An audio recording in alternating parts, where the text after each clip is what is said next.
or something, you're going to stand there and argue with him and say, well, what the hell if it's just suggested? I'm not going to do it. Oh, I remember one time I got to thinking, and I thought, maybe I'll have a dream. And a friend of mine went to church one Sunday morning, and when he came back, I asked my friend, I said, what did the minister talk about this morning? And my friend said, he talked about the 10 suggested commandments. And I said, did he say about it? And he says, I don't know, they were only suggested, so I didn't pay attention to them. And that's kind of the way with these steps would have been with me. You see, I needed to be hit over the head, and I need to study these things. And I found good reason to take these steps. Here are these steps we took. The program is suggested. You got a problem with alcohol? We got a program that would work. I'd like to suggest that to you. Now, if you don't want the program, fine. But if you want the program, stop being half-ass about it and do it. Here are the steps we took. Pretty simple. Vivi, being a school teacher, she was very insistent during the break that I tell you that the only reason we were going so fast is because we knew that you already know all of the things that we were covering. But just in case that we went so fast that you missed something, then Vivi suggests that you use it as homework and study it some more. Is that about what you wanted, Vivi? About right. Okay. I'm going to be beaten tonight for forgetting that part, but it was a very important part. And over on page 33, this was very important, I think. It talks about, we talk a lot about why it's important to study the book from the beginning. And like so many of us, when I first come into AA, I heard don't drink and go to meetings. And I heard things like just don't drink one day at a time. I thought, that's great. And in the beginning, that's what I did. I didn't drink just one day at a time. But somewhere along the line, I figured I had to sooner or later come to terms with alcoholism. And that's why it's so important to be convinced of the first step. And over on page 33, it tells me, if we study the book, once an alcoholic, always an alcoholic. Commencing to drink after a period of sobriety, we are in a short time as bad as ever. If we are planning to stop drinking, there must be no reservation of any kind, nor any lurking notion that someday we will be immune to alcohol. And for me, that did not mean don't drink one day at a time. In the beginning, before I was convinced of the first step, that's all I could do was not drink one day at a time. But once I get past the first step, then I start living this program one day at a time. And a little bit further down, I pointed this out because this was me. Potential female alcoholics often turn into the real thing and are beyond recall in a few years. I love that sentence. We're just gone when we get here. Remember that, ladies. We're gone. It says on page 34, as we look back, we feel we had gone on drinking many years beyond the point where we could quit on our own willpower. If anyone questions whether he has entered this dangerous area, let him try leaving alcohol alone for a year. If he is a real alcoholic and very far advanced, there is a scant chance of success. In the early days of our drinking, we occasionally remain sober for a year or more, becoming serious drinkers again later. Though you may be able to stop for a considerable period, you may yet be a potential alcoholic. And I don't know if I'm potential or if I was potential or real when I got here. Doesn't make any difference. I believe I'm an alcoholic. Over on page 36, we're going to start this story, and I always like to hear Woody too. He kind of puts his theatrical way to this story as he tells it. Oh, I love that kid. Bill was a great teacher. All through this book, he tells us what he's going to tell us, then he tells us, and then he tells us. That way, you have to tell a drunk at least 3 times before they ever hear anything that you say. In fact, there are 3 things who never hear what you say. They only go by the tone of your voice. One is a child, the other is a dog, and the other is an alcoholic. And Bill taught with use of stories and parables and that sort of thing, and in this chapter is quite a bit. See, he knew that we wasn't going to be willing to buy this spiritual experience thing right away, so he thought he better tell us some more about alcoholism. And there's 4 different stories in this part of the book. And in each and every one of these things, note that the people did not set out to get drunk. They had no intentions of drinking that day, and all of a sudden they ended up in a bad way again. But this one particular guy I really liked. This fella had an automobile agency, and he got to drinking and he lost it. And after he lost it, he went to sanatoriums and so on and so forth. And he even talked to Bill and some of his cronies about this Alcoholics Anonymous thing. That we told him what we knew of alcoholism. This is on page 35, and so on and so forth. He said all went well for a while, but he failed to enlarge his spiritual life. And we go to page 36, and this guy got drunk again. And we asked him to tell exactly how it happened. And the reason I like to tell this story, because this is exactly the way it happened to me so many times, and I'll venture a guess that it has happened to you very much the same way. This is the way we react. Now, this man, he said, I remember I felt irritated that I had to be a salesman for a concern that I once owned. See, he was working for this sucker and he says, I had a few words with the boss. Now, he didn't pay any attention to that. Of course, he didn't have any resentment, only about as big as a barn. So he decided he'd drive out to the country and see if he could find somebody who wanted to buy a car. And on the way out, he stopped in a joint that he'd stopped in many times, and he had no thought of drinking. He thought he would just stop and get a sandwich, and there might be somebody there that would want to buy a car. So he ordered a sandwich and a glass of milk. And while he's sitting there eating his sandwich, he thought, well, you know, I could put a glass of whiskey in that milk, and on a full stomach it wouldn't hurt me. And you know, no effort at all. Of course, there's that big resentment hanging back there someplace. You know, he's pretty well ticked off about this boss and not having his business, and so on and so forth. So he orders that milk, and still no thought of drinking, except that after he had this one, the experiment went so well that I ordered another whiskey and poured it into more milk. Now, I could have told this idiot that wouldn't work, because I had tried that. You see, in squiggly here, this is the obsession. I have a note in my book right beside this paragraph. I think this describes the obsession, not the craving. See, the craving is after I have had a drink, and it has activated my allergy, and it has set up a phenomenon of craving, and I have to have more. This is the obsession when I haven't had a drink as yet. But the obsession of the mind tells me it's a good idea, that I should have a drink. Suddenly the thought crossed my mind that if I were to put an ounce of whiskey in my milk, it couldn't hurt me on a full stomach. I ordered a whiskey and poured it into the milk. I vaguely sensed I was not being any too smart, but felt reassured as I was taking the whiskey on a full stomach. Now, everybody knows, every alcoholic in the world knows that if you've got a full stomach, or you can eat a quarter pound of butter before you start drinking, and it'll have no effect on it all. Thus started one more journey to the asylum, if you'd like it better, treatment center, for Jim.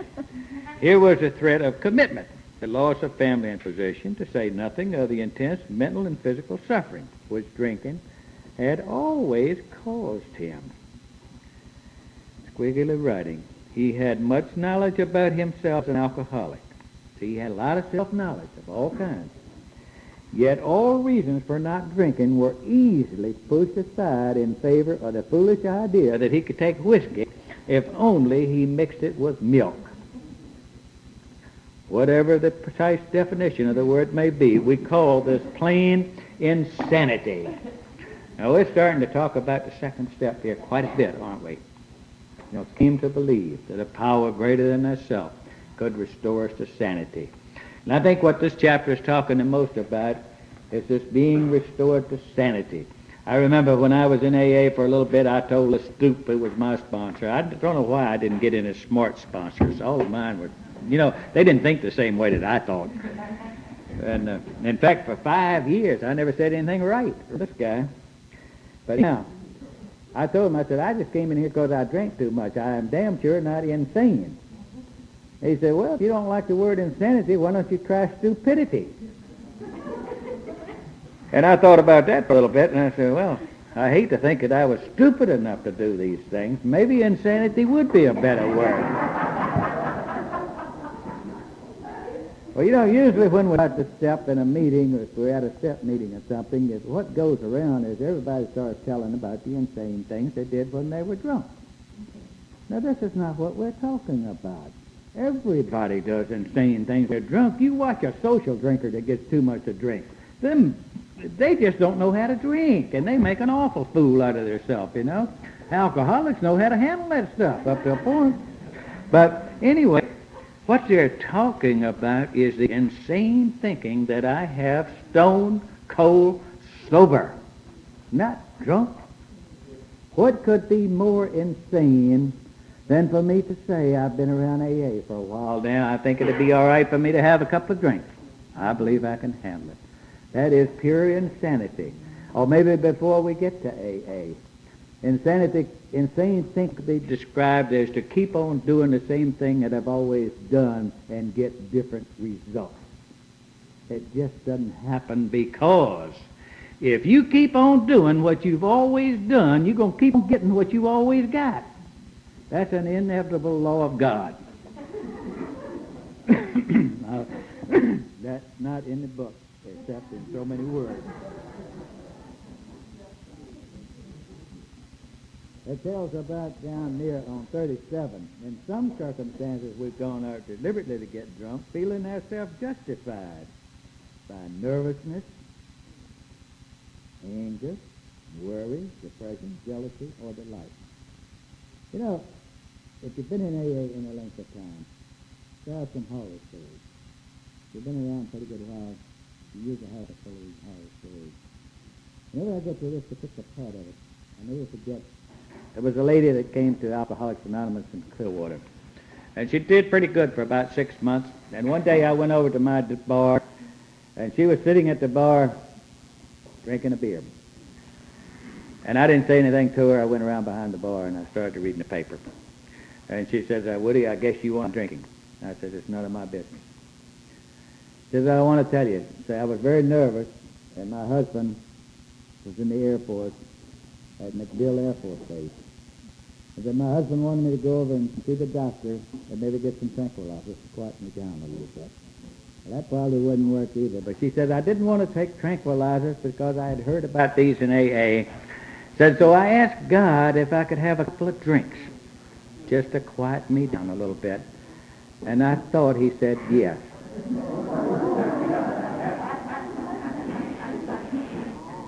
If the story stopped there, it wouldn't be too bad.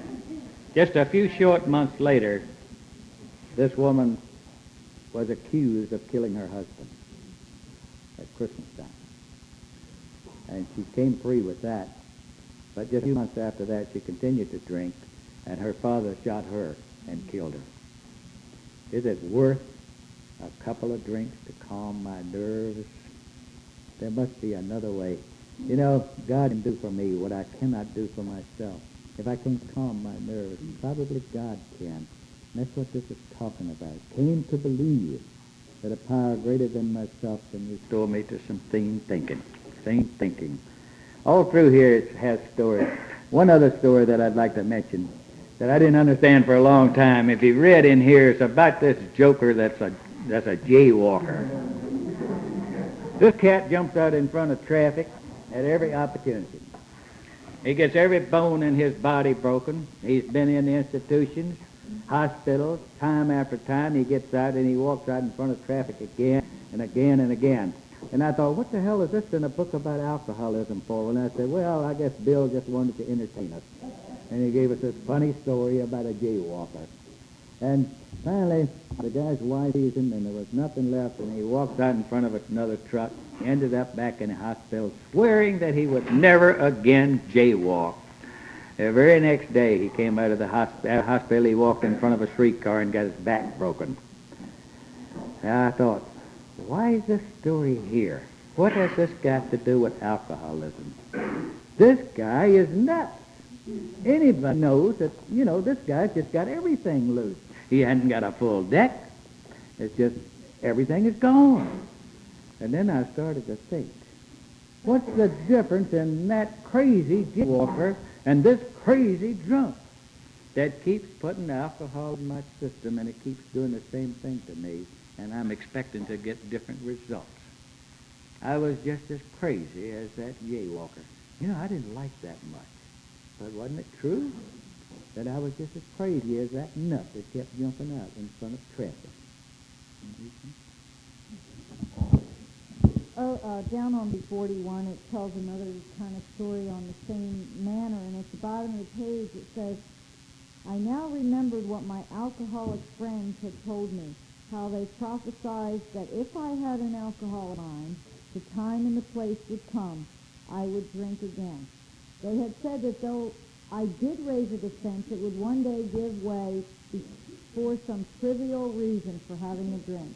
And how of us we stay on the wagon for a while and some trivial reason, a lot of these justifiable resentments, justifiable anger, there's a trivial reason to have a drink. Well, just that did happen and more, and for what I had learned of alcoholism did not occur to me at all. I saw that willpower and self-knowledge would not help in those strange mental blank spots. I had never been able to understand people whose problem had them hopelessly defeated.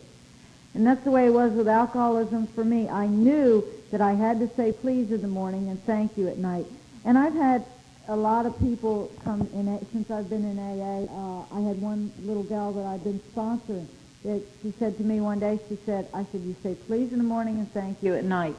So she came to me one day and she told me that she had went back out and had drank, and I said to her, did you say please this morning? And she said, yeah, I said please, but she said, I already knew that I was going to drink. And, you know, for me, when I say that please in the morning and that thank you, I have to believe that God will not let me pick up that drink, or my own conception of God. And down at the bottom of the page, this is kind of what Woody was talking about along the lines about keep on doing what you always did. It says, then they outline the spiritual answer and program of action, which 100 of them had followed successfully. But the program of action, though entirely sensible, was pretty drastic. It meant that I would have to throw several lifelong conceptions out of the window. That was not easy, but the moment I had made up my mind, and for me that means the willingness, to go through with the process, I had the curious feeling that my alcoholic condition was relieved, as in fact it proved to be. And once I become convinced of the first step, and once I become convinced that a power greater than myself will restore me to sanity, I'm on that path, I'm on that way of getting the condition of alcoholism relieved. Just quite as important was the discovery that spiritual principles would solve all my problems. Not might solve my problems, but would solve my problems. I have since been brought into a way of living infinitely more satisfying and I hope more useful than the life I had lived before. I don't know any of you guys, but my alcoholism life was not that great of a life. My old manner of life was by no means a bad one. Well, but I would not exchange its best moments for the worst I have now. I would not go back to it even if I could. And one thing, you know, we have a lot of sayings in AA, live and let live, one day at a time. And one thing that's helped me through a lot of things, too shall pass. If I can only hold on, no matter how bad my day is, no matter how bad I feel, today I have a choice whether I want to drink. And I believe that this too shall pass. Whenever I'm having a real bad day and I'm restless, irritable, and discontented, and I go see my sponsor and say, help, what's going on? I always, that little saying in AA, I feel is so important. This too shall pass. If I just don't pick up a drink, picking up a drink is not going to make it any better. It's only going to make it worse. A little bit further down, there's a statement at the bottom of this page. Well, let me go up a little bit. It says, there is no doubt in my mind that you are 100% hopeless apart from divine help. That's on page 43. Towards the bottom of the paragraph. Then down at the bottom of the page there it says, the alcoholic at certain times has no effective mental defense against the first drink. Except in a few rare cases, neither he nor any other human being can provide such a defense. His defense must come from a higher power. chapter 4, page 44, we agnostics. And I had a great misunderstanding about this, I think, and I think quite a few people in AA do. If I could change anything in the big book, I think I would change maybe the title of this chapter. I think what might happen is somebody who has tried to lead a religious life most of their life, the alcohol has interfered with it, and that sort of thing, but they would see this title as we agnostic and say, well, I'm not agnostic, I've been religious and all that sort of thing, so this doesn't apply to me, and I'm not going to read this chapter. And I think if I study this chapter, it is probably one of the most valuable chapters in all of the book, because it gives me the answers to so many things that I have looked for and questioned my entire life. One thing that it says, the very first line of this chapter says, in the preceding chapters, you have learned something of alcoholism. From what that says, would you assume that if you had not read the preceding chapters, you wouldn't know anything about alcoholism, other than what somebody had told you? You know, about what most of us knew is make you drunk. But here, if we read these preceding chapters, I found out because I have an allergy to alcohol. When I put alcohol in my system, it sets up a phenomenon of craving, and I have to have more. And because I found out that the solution was I have to have some kind of sincere experiences, and they have to be far-reaching. So, near the bottom of that paragraph, if that be the case, you may be suffering with an illness which only a spiritual experience will suffer. I have some trouble here. I know that there are people in AA who claim that they're atheists who are not drinking. I wonder how much of this program they're able to do. It seems like there's so many things in here. We keep talking about things of a spiritual nature. Ever think it's rather odd that as soon as you get into this program, they start talking about a high power and God and the spiritual experience and all the stuff. I thought, man, they had me back in the mission. I was about ready to tell them what they could do with it. But I was interested because I saw all these people in these meetings, just like I see here tonight. And on the faces of some of these people, there's something there that I wanted. I didn't know what it was, but I wanted it. And I thought it must have been coming from this program of Alcoholics Anonymous. That to be doomed to an alcoholic death or to live on a spiritual basis are not always easy alternatives to face. Sometimes we say to live on a spiritual basis is a weakness. I've even heard people say in AA, if you have a sponsor, it's a sign of weakness. I'll tell you what, if you had seen me when I was drunk, it wasn't exactly strength. Nobody came along and said, Woody, you're a tower of strength. We want you to run our corporation for us. I thought I was fully capable. After a while, we had to face the fact that we must find a spiritual basis of life or else. Over on page 45, here is something that for 4.5 years I never knew was in this book. And it's probably next to why not use your own conception of God, it may be the most important statement up to this point in the book for me. The second paragraph. Lack of power. That was our dilemma. We had to find a power by which we could live. And it had to be a power greater than ourselves, obviously. But where and how were we to find this power? Well, that's exactly what this book is about. Its main object is to enable you to find a power greater than yourself that will solve your problem. Isn't that the good news or not? Will solve your problem. Doesn't say will enable you to solve your problem. Will help you to solve your problem. Will show you how to solve your problem. Will enable you to find a power greater than yourself that will solve your problem. With a promise like that, what can keep you from going further? You know, long about here, when I started to study the book, is when I really started to build some enthusiasm. You know, up to this point, it seemed like it was kind of a curiosity. What else are these nuts talking about that's making sense that I hadn't seen before? And I'm going down to these meetings and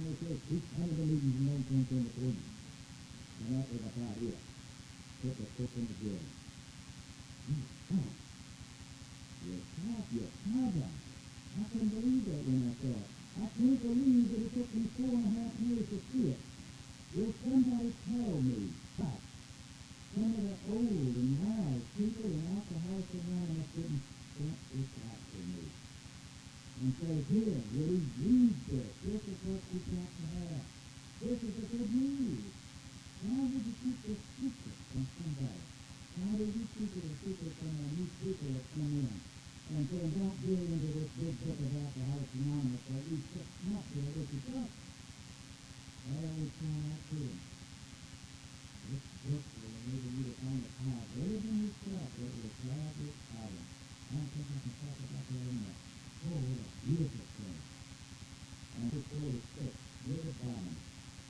We begin to be possessed by a new sense of power and direction. So by it we took other simple steps. Simple steps. And so we use it. Chapter 47. And therefore we speak to you of God, we mean your own conception of God. This applies to you to the spiritual expressions that you may find in this book. I think that's so wonderful. It can be my conception of what it says. I don't want your God. You don't want mine. But maybe I can find one that I can understand if I'm allowed to have a free choice about it. Middle of the page, 47. We need to ask ourselves but one short question. Do I now believe? Or am I even willing to believe that there is a power greater than myself? That's pretty simple. Just be willing to believe. We're going to start finding in our book lessons more and more and more about willingness. It's so important. Willingness. It has been repeatedly proven among us that upon this simple cornerstone, a wonderful, effective spiritual structure can be built. And this is a page that at the bottom is the asterisk, and it says, please be sure to read Appendix 2 on spiritual experience. And it might be well to go back and read it again. Mary wrote me a note. So tell the McDonald's story. Country boy comes to town, and I like to use Route 19 between Newport Richey and St. Petersburg because there's probably no more dangerous highway anywhere in the world than that is. And this old boy is on 19, and across the street there's a Burger King. And he's starving to death, and he's never seen so many cars in his whole life.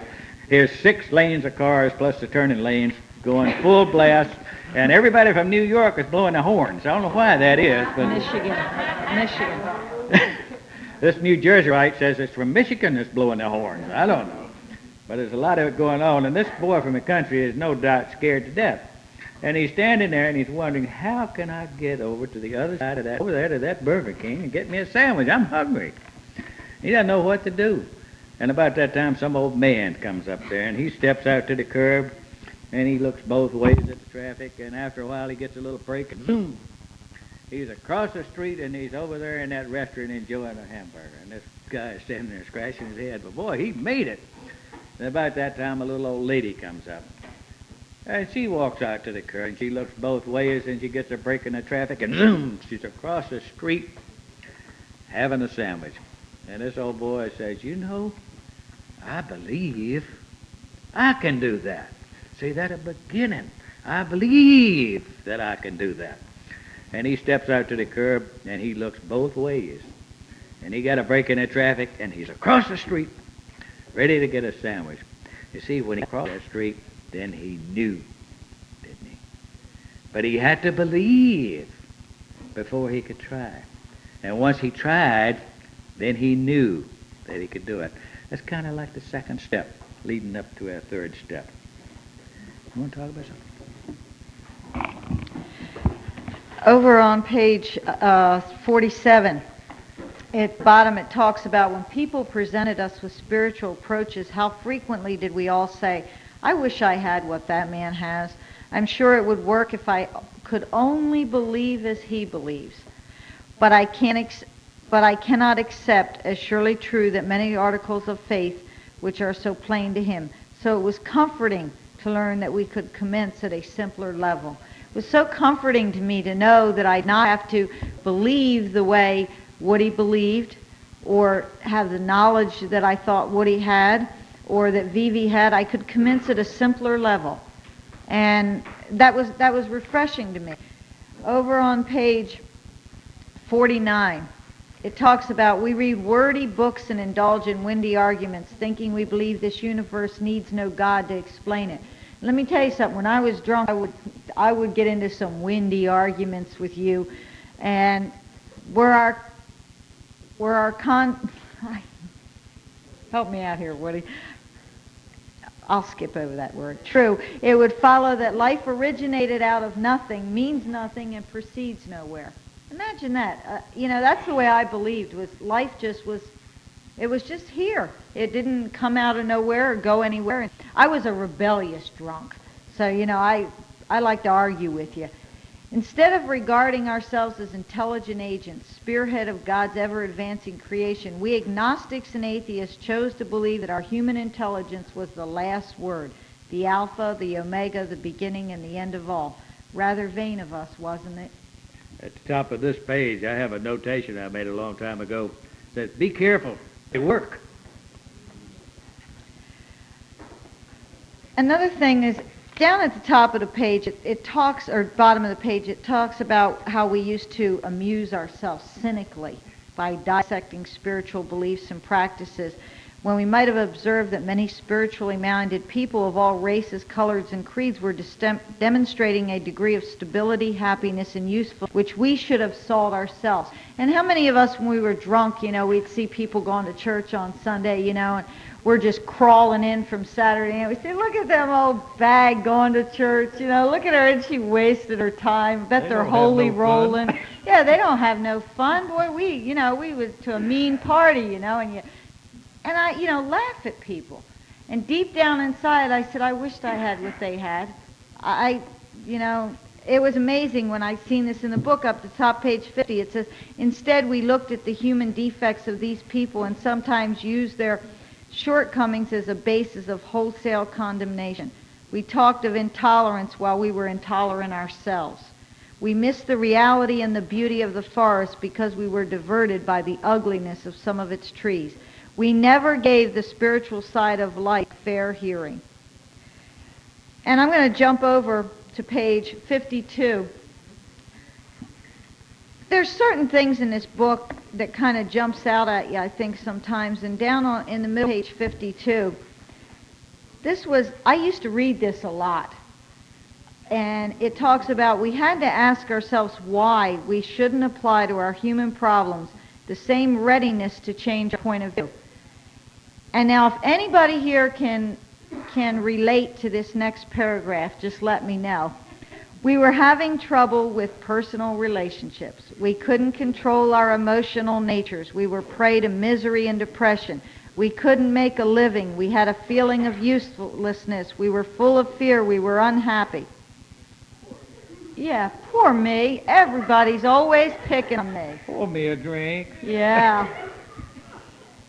And it's kind of like what Woody was talking about. It says, well, when we saw others solve their problems by a simple reliance upon the spirit of the universe, we had to stop doubting the power of God. Our ideas did not work, but the God idea did. When we come into AA and we've seen other people saying please and thank you, and we've seen them depending on their power, we had to believe that it would work. Over on page 53 it says, when we became alcoholics, crushed by self-imposed crisis, we could not postpone or evade. We had to fearlessly face the proposition, and here's what Woody was talking about earlier, that either God is everything or else he is nothing.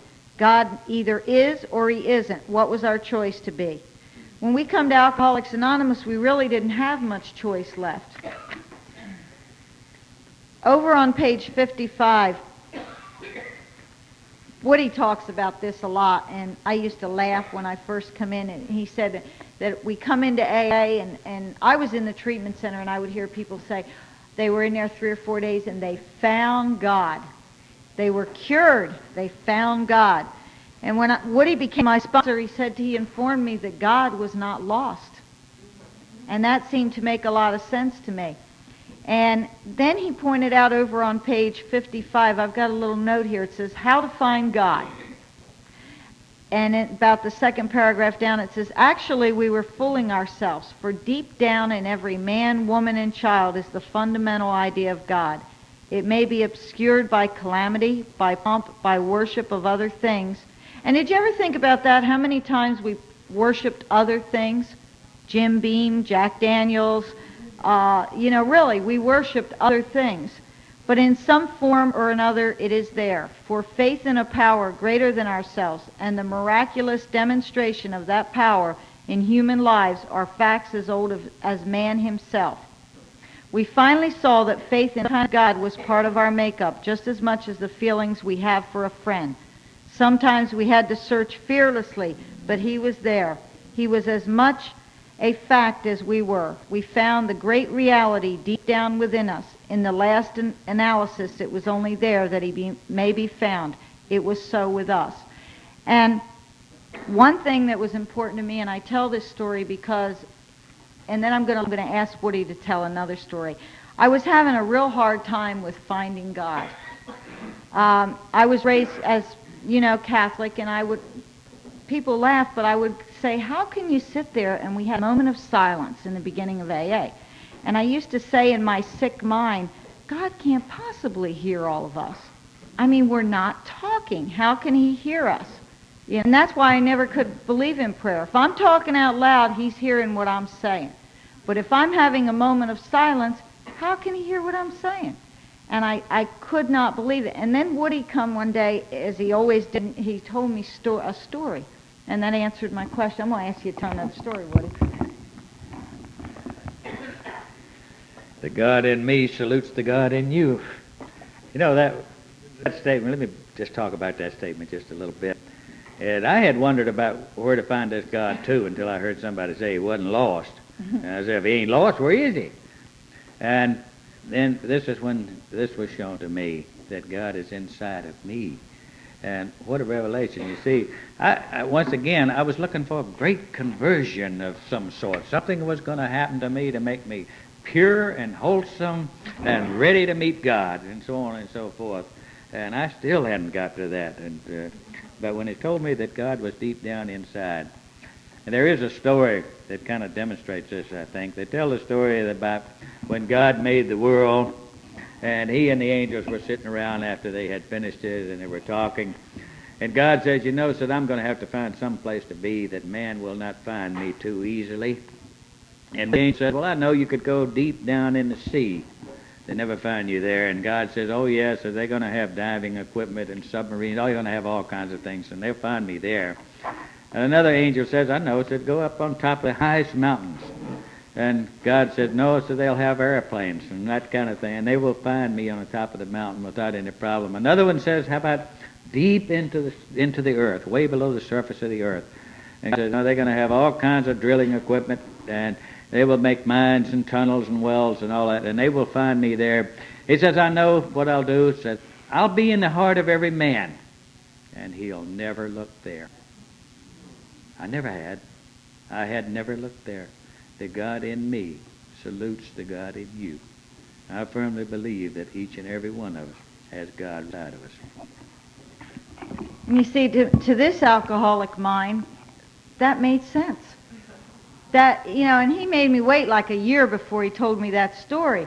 But you did. But it made sense. That made absolute sense to me. Then I could pray with comfort. I could pray in knowing that God was hearing me. I didn't believe that God was hearing me before that. Second step came to believe that a power greater than myself could restore me to sanity. Once he told me that story, then I could say please in the morning and thank you at night and really believe that it was going to work.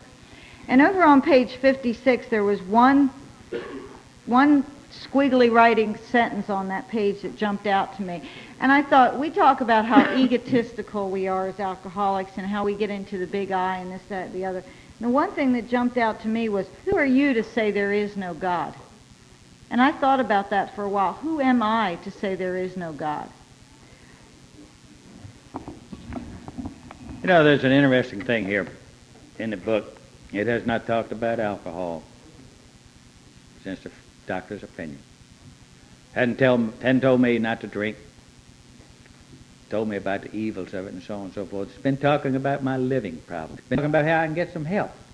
Talking about how I can find some kind of a spiritual, my own conception of God. Tells me about being willingness. It's trying to give me something. Tomorrow we're going to get into some more. We're going to start getting into the plan for recovery. See, this second step, all of this that we've been talking about, is part of the solution. The solution is to have an effective spiritual experiences, to find this God that's inside of each and every one of us, to use it.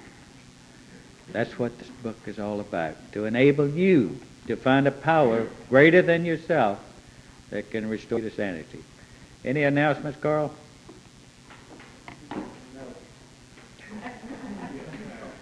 Oh, we got some favorite food snacks up here.